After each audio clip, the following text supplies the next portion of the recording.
ലോകകപ്പ് ഫുട്ബോളിന്റെ ആദ്യ റൗണ്ട് മത്സരങ്ങൾ പൂർത്തിയാകുമ്പോൾ ആരും പ്രതീക്ഷിക്കാത്ത ഒരു പേരാണ് അതിവേഗ താരങ്ങളുടെ പട്ടികയിൽ ഒന്നാമതെത്തിയിരിക്കുന്നത്.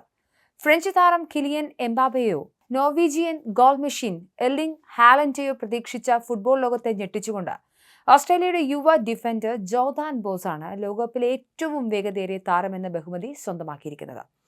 ഫിഫ പുറത്തുവിട്ട ഔദ്യോഗിക ഫിസിക്കൽ ട്രാക്കിംഗ് ഡേറ്റ പ്രകാരം ടർക്കിക്കെതിരായ ഓസ്ട്രേലിയയുടെ 2-0 വിജയത്തിനിടയിലാണ് ഫെയ്നൂദ് ലെഫ്റ്റ് ബാക്കായ ജോർദാൻ ബോസ് മണിക്കൂറിൽ 36.7 കിലോമീറ്റർ എന്ന അവിശ്വസനീയമായ വേഗത കൈവരിച്ചത്.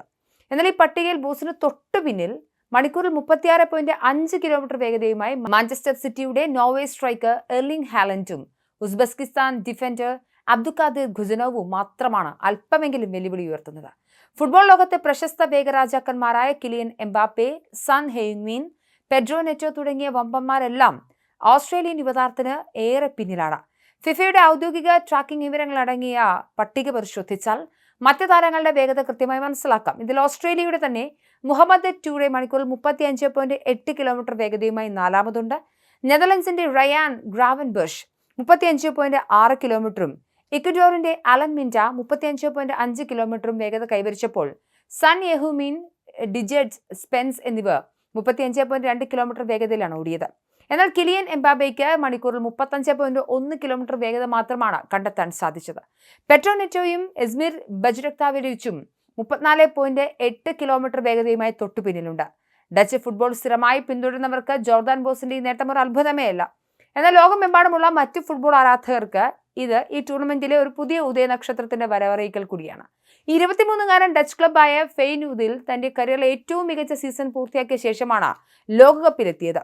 റോബിൻ വാൻ പെഴ്സിയുടെ ശിക്ഷണത്തിൽ കളിച്ച ബോസ് 9 അസിസ്റ്റുകളുമായി എരഡവിസിയയിലെ ഏറ്റവും മികച്ച ഫുൾ ബാക്കുകൾ ഒരാളായി മാറി. ക്ലബിലെ ഏറ്റവും കൂടുതൽ അസിസ്റ്റുകൾ നൽകിയ താരം കൂടിയായ ബോസ് 4 ഗോളുകൾ കൂടി നേടി റോട്ടർഡാം ക്ലബിനെ ലീഗിൽ 2ാം സ്ഥാനത്തെത്തിക്കുന്നതിലും ചാമ്പ്യൻസ് ലീഗ് യോഗ്യത നേടിക്കൊടുക്കുന്നതിൽ നിർണായക പങ്ക് വഹിച്ചിരുന്നു. ജോർദാൻ ബോസിന്റെ ഈ പെട്ടെന്നുള്ള വളർച്ചയ്ക്ക് പിന്നിൽ കൗതുകരമായ ഒരു ശാരീരിക മാറ്റത്തിന്റെ കഥ കൂടിയുണ്ട്. മെൽബൺ സിറ്റിയുടെ അക്കാദമി കാലഘട്ടത്തിൽ ബോസ് ഇന്ന് കാണുന്നത് പോലെ ശക്തനായ ഒരു കായിക താരമായിരുന്നില്ല എന്ന് ഓസ്ട്രേലിയൻ സഹതാരം കോണർ മെറ്റ്കാഫ് ഓർക്കുന്നു. സാങ്കേതികമായി മികച്ച കഴിവുള്ളവനും പന്ത് കൈവശം വെക്കുന്നതിൽ മിടുക്കനുമായിരുന്നെങ്കിലും അക്കാലത്ത് സഹതാരങ്ങളുമായി താരതമ്യം ചെയ്യുമ്പോൾ ബോസ് വളരെ ചെറിയ ശരീരപ്രകൃതിയുള്ള ആളായിരുന്നു. എന്നാൽ ഒരു ഓഫ് സീസൺ അവധിക്ക് ശേഷം തിരികെ എത്തിയ ബോസ് തികച്ചും വ്യത്യസ്തനായ കറുത്തുറ്റ ശാരീരിക ഘടനയോടെയാണ് മടങ്ങി വന്നത്. ഈ പെട്ടെന്നുള്ള ശാരീരിക മാറ്റം മുൻ ടോട്ടനം ഹോട്ട്സ്പയർ, റയൽ മാഡ്രിഡ് താരം ഗാരത്ത് ബെയിലിന്റെ കരിയറിനെയാണ് ഓർമ്മിപ്പിക്കുന്നത്. വെയിൽസ് ഇതിഹാസമായ ഗാരത്ത് ബെയിലും കൗമാരക്കാലത്ത് വളരെ ചെറിയ ശരീരപ്രകൃതിയുള്ള ഒരു ലെഫ്റ്റ് ബാക്ക് മാത്രമായിരുന്നു. പിന്നീടുണ്ടായ അവിശ്വസനീയമായ വളർച്ചയാണ് അദ്ദേഹത്തെ ലോക ഫുട്ബോളിലെ ഏറ്റവും മാരകമായ കായിക താരങ്ങൾ ഒരാളാക്കി മാറ്റിയത്. കൗമാരപ്രായത്തിൽ ഏതാണ്ട് 20 സെന്റിമീറ്ററോളമാണ് ബെയിൽ വളർന്നത്. സമാനമായ ഒരു പാതയിലൂടെയാണ് ജോർദാൻ ബോസും സഞ്ചരിക്കുന്നത്. തുടക്കത്തിൽ കരുത്തോ ശാരീരിക വലുപ്പമോ ഇല്ലാതിരുന്നതിനാൽ കളിയുടെ സാങ്കേതിക വശങ്ങൾ കൃത്യമായി വികസിപ്പിക്കാൻ ബോസ് നിർബന്ധിതനായി.